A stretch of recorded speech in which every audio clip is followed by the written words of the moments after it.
Amazon নদী নিঃসন্দেহে পৃথিবীর সবচেয়ে ভয়ঙ্কর নদীগুলির মধ্যে একটি, কারণ এখানে ধারালো দাঁতযুক্ত পিরানহা, কাইমান নামের ভয়ঙ্কর কুমির, শক্তিশালী অজগর এবং ভয়ঙ্কর পরজীবীর বসবাস। এছাড়াও নদীটি নিজেই অপ্রত্যাশিত আচরণ করে। কিন্তু আপনি কি জানেন, বিশ্বের আরও কিছু বিপজ্জনক নদী রয়েছে।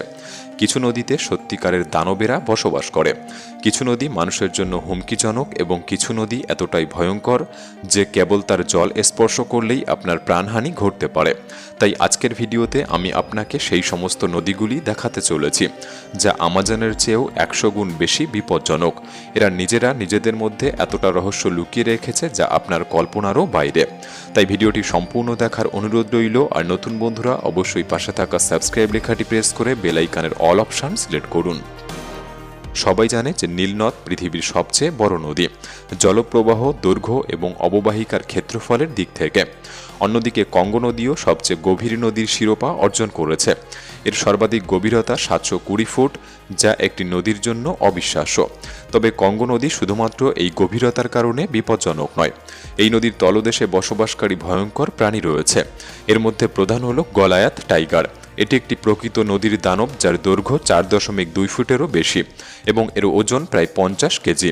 এই মাছের মুখে 32টি ফ্যাংসের মতো দাঁত রয়েছে এবং এটি এগুলি দিয়ে শিকার ধরতে মোটেও দ্বিধা করে না। গলায়াত টাইগার মাছ স্থানীয় অনেক প্রাণীকে আক্রমণ করে এবং এমনকি কুমিরকেও আক্রমণ করতে ভয় পায় না।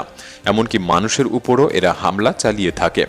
কঙ্গো নদীতে আপনি এক মুহূর্তের জন্য নিশ্চিন্ত হতে পারবেন না। এমনকি নৌকায় থাকলেও বিপদে পড়তে পারেন, কারণ যে কোনো মুহূর্তে একটি জলহস্তী জলের নিচ থেকে লাফিয়ে উঠতে পারে। এই দৈত্যাকার প্রাণীগুলি এখানে প্রচুর পরিমাণে রয়েছে এবং প্রায় তারা কোনো দ্বিধা ছাড়াই জেলেদের, মহিষদের এবং কুমিরদের উপর আক্রমণ করে থাকে। আফ্রিকায় এরকম আরও একটি বিপজ্জনক নদী রয়েছে, যেমন রুসিজি নদী। মধ্য আফ্রিকার এই নদীটি অন্যান্য আফ্রিকান নদীর মতোই, যেখানে হিপোপটেমাস, কুমিরের মতো বিপজ্জনক প্রাণীরা বাস করে। কিন্তু রুসিজি নদীর প্রধান বিপদ হল বিশেষ এক কুমির যার নাম গুস্তাভ। এই দাঁতালো দানব প্রকৃত অর্থেই এই নদীর জীবন্ত কিংবদন্তি, কারণ এটি মানুষ খেকো। এই বিশালাকার কুমিরটি বুরুন্ডির ভূখণ্ডে বাস করে এবং দীর্ঘকাল ধরে স্থানীয়দের আতঙ্কিত করেছে। মনে করা হয় গুস্তাভ তার দীর্ঘ জীবনে অন্তত 300 জন মানুষকে খেয়েছে এবং কেউ কেউ বিশ্বাস করে যে এই সংখ্যা হাজারও ছাড়িয়ে যেতে পারে। এছাড়াও গুস্তাভ অন্যান্য কুমিরদের চেয়েও বেশি মহিষ ও জলহস্তী খেয়ে থাকে।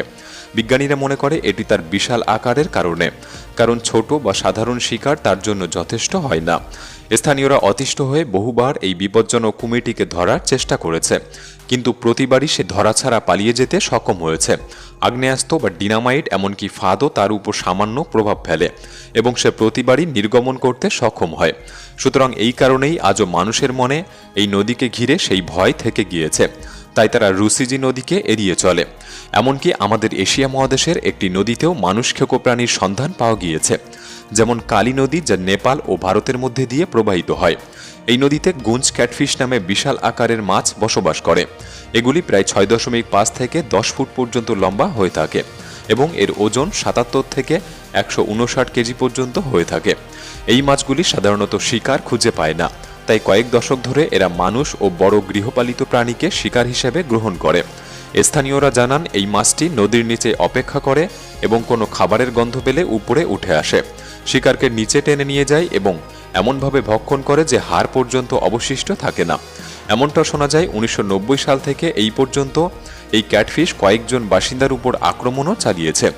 এবং কেন তারা মানুষ খেতে পছন্দ করে, এর পেছনে বেশ কিছু তত্ত্বর জন্ম হয়েছে। এর মধ্যে একটি তত্ত্ব হলো যে তাদের অভ্যাস, যা আমার কাছেও বেশ কিছুটা বিশ্বাসযোগ্য মনে হয়। বিশ্বাস করা হয় ভারতের এই ক্যাটফিশ প্রজাতির মানুষের মাংস খাওয়ার অভ্যাসটি মৃতদেহকে আগুনে পোড়ানোর ফলে তৈরি হয়েছে, কারণ অন্ত্যেষ্টিক্রিয়া অনুষ্ঠিত হওয়ার পর স্থানীয়রা মৃত মানুষের দেহাবশেষ কালী নদীতে ছেড়ে দেয়, যা নদীবাসীরা খেয়ে থাকে।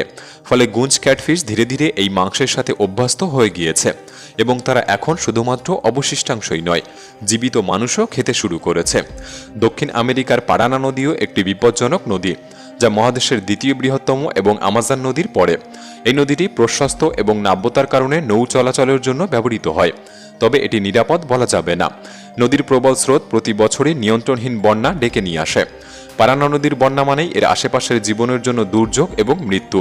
দক্ষিণ আমেরিকার এই পারানা নদীতে বসবাস করে বিপজ্জনক পিরানহা মাছ, যা মানুষের জন্য বড় হুমকি। সাধারণত পিরানহা মাছগুলি মানুষের উপর আক্রমণ চালায় না, তবে সুযোগ পেলে আক্রমণ করতেও পিছপা হয় না। যেমন 2013 সালে আর্জেন্টিনার একটি সৈকতে 70 জনেরও বেশি মানুষকে পিরানহা আক্রমণ করেছে, যার ফলে স্থানীয় মানুষেরা আতঙ্কিত হয়ে পড়ে। পিরানহার প্রায় 20টিরও বেশি প্রজাতি রয়েছে, তবে সবগুলিই মাংসাশী নয়। কিছু প্রজাতি উদ্ভিদভোজীও হয়ে থাকে। বেশিরভাগ প্রজাতি দলবদ্ধ হয়ে থাকে এবং আক্রমণ করলে সম্মিলিতভাবে আক্রমণ করে, যা তাদেরকে আরও বেশি বিপজ্জনক করে তোলে। পিরানহা মাছের কামড়ের শক্তি তাদের দেহের আকারের তুলনায় অত্যন্ত শক্তিশালী, যা তাদেরকে অনেক বড় প্রাণীর জন্য হুমকি স্বরূপ করে তোলে। বিশেষ করে রক্তের গন্ধ পেলে এরা আরও বেশি আক্রমণাত্মক হয়ে ওঠে এবং দ্রুত শিকারকে ধরে ফেলে। দক্ষিণ আমেরিকার অরিনোকো নদীও বিপজ্জনক এবং আজকের ভিডিওতে এই নদীটি সবচেয়ে বিপজ্জনক। এটি মূলত ভেনেজুয়েলার মধ্যে দিয়ে প্রবাহিত হয়। এই নদীতেও পিরানহা মাছ রয়েছে, তবে এদের পাশাপাশি আরও কিছু ভয়ঙ্কর প্রাণীকেও দেখতে পাওয়া যায়, যেমন অরিনোকো কুমির, যা পৃথিবীর অন্যতম বিরল কুমির এবং এখন এই কুমির প্রজাতি বিলুপ্তির ঝুঁকিতে রয়েছে। এরা 16 থেকে 20 ফুট পর্যন্ত বড় হয়ে থাকে এবং বড় প্রাণীকে শিকার করে, যেমন কাইমান, অজগর এবং কখনো কখনো মানুষের উপরও আক্রমণ করে। অরিনোকো নদীতে আরও পাওয়া যায় প্যারাফিশ, যাকে ভ্যাম্পায়ার মাছও বলা হয়। নামটি উপযুক্ত কারণ এই দানবদের দাঁত ভ্যাম্পায়ারের সাথে মিলে যায়। এই দানবগুলি 3 ফুটেরও বেশি লম্বা এবং তাদের ওজন প্রায় 20 কেজি, যা তাদেরকে এমনকি পিরানহা মাছকেও খেতে দেয়।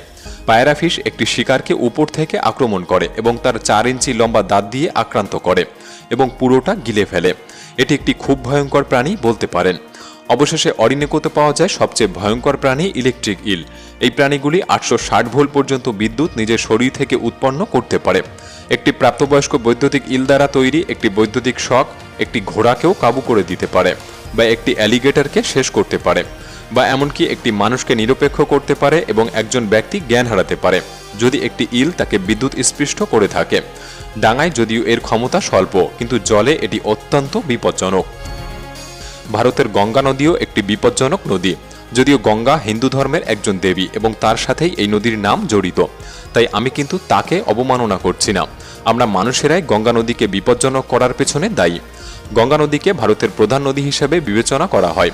এটি শুধুমাত্র একটি প্রাকৃতিক সম্পদ নয়, বরং হিন্দু পুরাণের অত্যন্ত পবিত্র একটি নদী। অনেকেই বিশ্বাস করেন গঙ্গা একটি স্বর্গীয় নদী যা আকাশ থেকে পৃথিবীতে নেমে এসেছে। এই কারণেই প্রাচীনকাল থেকে হিন্দু ধর্মের মানুষেরা এখানে তীর্থযাত্রা করে আসেন। কিন্তু ধর্মীয় ও ঐতিহাসিক গুরুত্ব যাই হোক না কেন, গঙ্গা নদীকে বিপজ্জনক বলাটা অসঙ্গত হবে না। এই নদী প্রায়শই কর্দমাক্ত থাকে এবং এখানে মৃতদেহ দাহ করার পর তাদের ছাই নদীতে ছড়িয়ে দেওয়া হয়। হিন্দু ধর্মের অনেক অনুসারী মনে করেন এই আচার পালনের মাধ্যমে মৃত ব্যক্তি চিরস্থায়ী মুক্তি লাভ করে। তবে দারিদ্র্যের কারণে অনেকেই দাহ কার্য সম্পাদন না করতে পেরে মৃতদেহ সরাসরি নদীতে ফেলে দেয়। প্রতিদিন এই ধরনের আচার অনুষ্ঠান গঙ্গার পবিত্রতাকে আরও জটিল করে তুলছে।